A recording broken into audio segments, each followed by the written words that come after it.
అద్భుతములు చేయు దేవునికి స్తోత్రములు.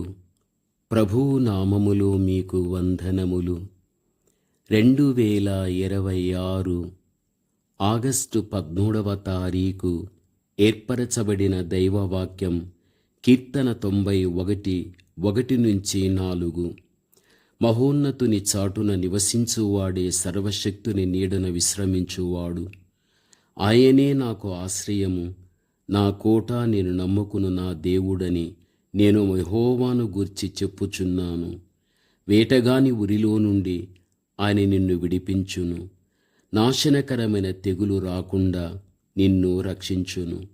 ఆయన తన రెక్కలతో నిన్ను కప్పును. ఆయన రెక్కల క్రింద నీకు ఆశ్రయము కలుగును. ఆయన సత్యం కేడెమును డాలునై ఉన్నది.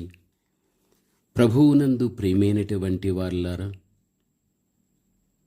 కీర్తన గ్రంథములో చూడగలిగితే అతి శ్రేష్టమైన కీర్తన ఈ యొక్క 91వ కీర్తన. ఇందులో 23 వాగ్దానాలు ఉంటున్నాయి. సంరక్షణ, దేవుని పరామర్శ, ఆయన మనను పోషించి నడిపించు విధానము, శత్రువుల మీద మనకున్న విజయములను గూర్చిన శ్రేష్టమైన వాగ్దానాలు ఇందులో మనము చూడగలము. దేవుని ప్రజలైన యూదులకు 91వ కీర్తన అతి ప్రాముఖ్యం. ప్రతి రాత్రి పండుకొనుటకు ముందుగా ఈ కీర్తన ప్రార్థనాపూర్వకంగా వారు చదవగలుగుతారు. ఆయన నిన్ను గూర్చి తన దూతలకు ఆజ్ఞాపించును. క్రీస్తుని శోధించిన అపవాది ఆయనకే ఎత్తి చూపి కిందికి దుముకుము అని శోధించినట్లు పరిశుద్ధ గ్రంథములో మనం చూడగలము. ప్రభువునందు ప్రేమైనటువంటి వారలారా, మనము విశ్వసించినది మహోన్నతుని యొక్క చాటున మనముంటున్నాము. ఆ దేవాతి దేవుని చాటున ఉన్నటువంటి మనలను అపవాది శోధించినప్పటికీ కూడా శోధించబడుచున్న వారికి సహాయం చేసేటువంటి దేవుడై ఉంటున్నాడు. బైబిలు చెబుతుంది కదా, మహోన్నతుని యొక్క చాటు అనగా అది దాగుచోటు అని. కీర్తన 32:7లో మనము చూడగలం.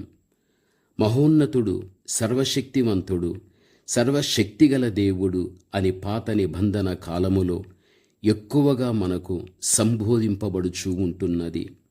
మహోన్నతుడైన దేవునికి, నా కార్యములు సఫలపరుచు దేవునికి నేను మొరపెట్టుచున్నాను అని కీర్తన 57:2లో కూడా మనము చూడగలం. నేను సర్వశక్తిగల దేవుడను, నా సన్నిధిలో నడుచుచు నిందారహితుడవై ఉండుము అని ఆదికాండం 17:1 తన భక్తునికి దేవుడు తెలియపరిచినట్టుగా మనము చూడగలం. నయోమి కూడా ఈ విధంగా అనగలిగాది.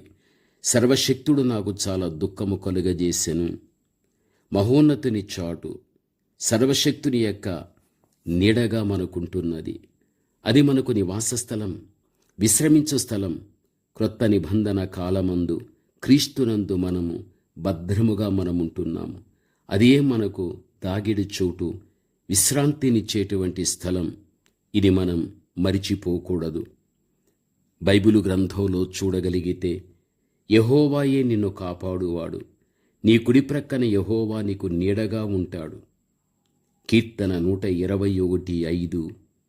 యెషయా గ్రంథమందును నీడను గూర్చిన ప్రస్తావన మనకు కలదు. గాలి వాన తగలకుండా ఆశ్రయముగాను, బెట్ట తగలకుండా నీడగాను ఉంటివి అని యెషయా 25:3లో మనము చూడగలం. అలసట పుట్టించు దేశమున ఆయన గొప్ప బండ నీడవలే ఉండును అని 32:2లో మనము చూడగలం. పరమగీతముల్లో చూడగలిగితే జల్దర్ వృక్షపు యొక్క నీడన అనే మాట మనకు కనిపిస్తూ ఉంటున్నది. నిజమే, అడవి వృక్షములలో జల్దర్ వృక్షం ఎట్లున్నదో పురుషులలో నా ప్రియుడు అట్లున్నాడు.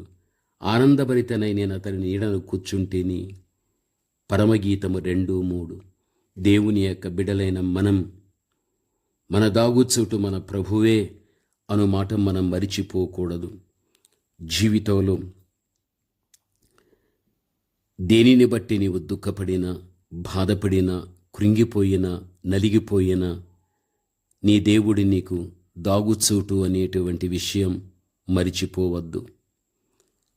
ఆయనే నీకు బలమైన భద్రత, బలమైన కాపుదల. నీ మనస్సుకు కలిగినటువంటి ప్రతి గాయాన్ని కట్టే శక్తి దేవునికి ఉంటున్నది. దేవుని యొక్క వాగ్దానాలు ఆయన బిడ్డలైనటువంటి మనకు ఇవ్వబడి ఉంటున్నాయి. ఇశ్రాయేలు ప్రజలకు ఇవ్వబడినప్పుడు అవన్నీ కూడా నెరవేర్పులోనికి రాగలిగాయి. ఈ రోజున దేవుడు అదే వాగ్దానాలు మనకు ఇస్తున్నాడు. అవన్నీ కూడా ఒక పరిపూర్ణమైన నెరవేర్పులోనికి రావడం అనేది జరుగుతుంది. ధైర్యం కలిగుండు. ఆయన చేయబోయే కార్యాలను చూడు, విను, అనుభవించు. నిత్య ఆనందముతో భవిష్యత్తును సాగించు. ప్రార్థన. పరమ తండ్రి అయిన మా దేవ, మీరే మా ఆశ్రయం, మీరే మా నీడ, మీరే మా దాగుచోటు తండ్రి. మీ మాటలు వినుచున్న మీ బిడ్డలను తండ్రి ధైర్యపరచండి. భయాన్ని మీరు తొలగించండి.